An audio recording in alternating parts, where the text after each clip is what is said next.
Loss of tail rotor effectiveness, or LTE, is a critical issue in helicopter flight.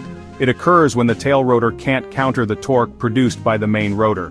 This can lead to uncommanded yaw, making the helicopter difficult to control. Several factors can cause LTE, including environmental conditions and aerodynamic interactions. Recognizing the causes and indicators of LTE is crucial for pilots to prevent and manage this potentially dangerous situation. LTE is more likely to occur under certain flight conditions. Understanding these conditions is essential for safe helicopter operation. Factors such as high altitude, high temperatures, and specific wind conditions can contribute to LTE. By understanding these factors, pilots can anticipate and mitigate the risk of encountering LTE during flight.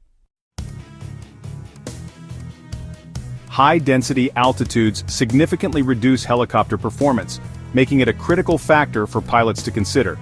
The thinner air at higher altitudes reduces the effectiveness of both the main and tail rotors, which are essential for stable flight. This makes it harder for the tail rotor to counteract the main rotor's torque, increasing the likelihood of LTE, or loss of tail rotor effectiveness.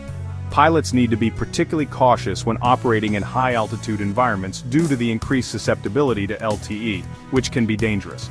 High temperatures also contribute to LTE risk, adding another layer of complexity to helicopter operations. Similar to high altitude, hot air is less dense, reducing lift and requiring the rotors to work harder to maintain flight. This increased workload can lead to a loss of tail rotor effectiveness, particularly during demanding maneuvers, which are often necessary in challenging environments. Pilots must consider temperature effects, especially when operating in hot climates, to ensure safe and effective flight operations. Strong winds, particularly from certain directions, can disrupt the airflow around the tail rotor, making it less effective and harder to control the helicopter. Wind from the right side of the helicopter, relative to the nose, is especially dangerous, as it can push the helicopter into an uncontrollable yaw. This is because the tail rotor is less effective in this wind condition, making it crucial for pilots to be aware of wind direction and strength. Main rotor downwash can interfere with the tail rotor's airflow, creating a complex aerodynamic environment. This interference disrupts the tail rotor's ability to produce thrust, potentially leading to LTE or loss of tail rotor effectiveness. The severity of this interference varies with the helicopter's position relative to the wind and its flight path. Wind direction and speed play crucial roles. Pilots learn to anticipate these aerodynamic interactions through experience and rigorous training, which is essential for safe flight operations. Weathercock stability refers to the helicopter's natural tendency to align itself with the wind, like a weather vane, aiding in maintaining directional control. While generally a stabilizing force, under certain conditions, it can increase the risk of LTE, especially during sudden wind gusts or turbulence. For example, a sudden shift in wind direction can cause the helicopter to yaw rapidly, potentially exceeding the tail rotor's ability to compensate, leading to a dangerous situation.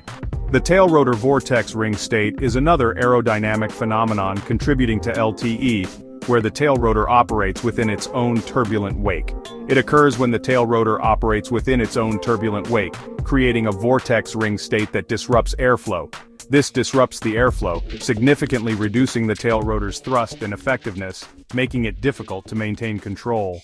Recognizing the conditions that lead to the tail rotor vortex ring state is crucial for pilots to maintain control and ensure safe flight operations. Section 4. Recognizing the warning signs of LTE.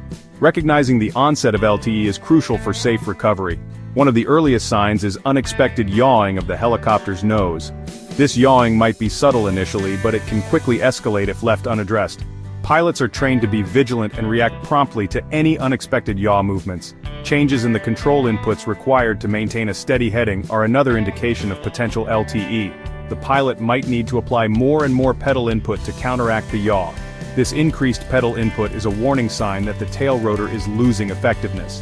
Vibrations in the tail boom can also indicate LTE. These vibrations occur as the tail rotor struggles to maintain control. Pilots are trained to recognize these vibrations as they can signal the imminent danger of a complete loss of control. Section 5. Recovery techniques, regaining control during LTE. Recovering from LTE requires immediate and decisive action. Pilots must be well prepared and trained to handle such situations effectively. The first step is to try and reduce the load on the tail rotor. This is crucial to regain stability.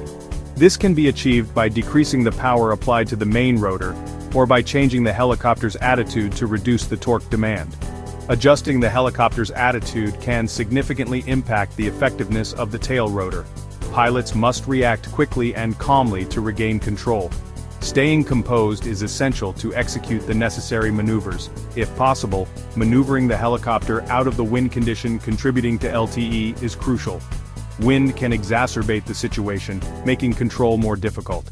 This might involve changing altitude, airspeed, or flight path. Each adjustment can help mitigate the effects of LTE. Pilots must assess the situation and choose the most appropriate maneuver to escape the LTE condition. Quick decision-making is vital. In some cases, descending to a lower altitude can help increase air density and improve tail rotor effectiveness. This can provide the necessary lift and control. However, this option is only viable if sufficient altitude is available. Pilots must ensure they have enough space to descend safely. Pilots must carefully assess their altitude and surrounding terrain before initiating a descent. Proper assessment can prevent further complications. Section 6. Pilot Awareness and Training, essential for LTE prevention. Preventing LTE starts with pilot education and awareness.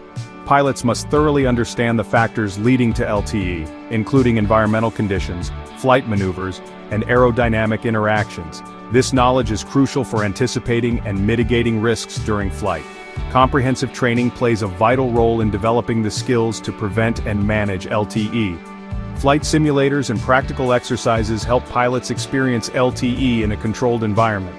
This allows them to practice recovery techniques and develop the necessary muscle memory to react instinctively during real-life scenarios. Regularly reviewing flight procedures and safety guidelines is essential for reinforcing safe practices. Pilots should stay updated on the latest information regarding LTE, including any new research or recommendations from aviation authorities. Continuous learning and improvement are paramount in aviation safety. Section 7. Conclusion. Promoting safer helicopter operations. Loss of tail rotor effectiveness is a complex issue that demands respect from all helicopter pilots. By understanding the causes, recognizing the warning signs, and mastering recovery techniques, pilots can enhance safety during flight operations.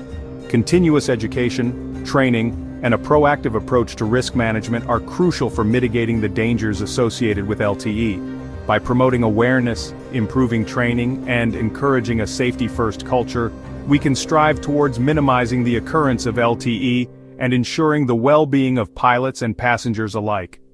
The ongoing pursuit of knowledge and best practices in helicopter operations remains paramount for preventing accidents and saving lives.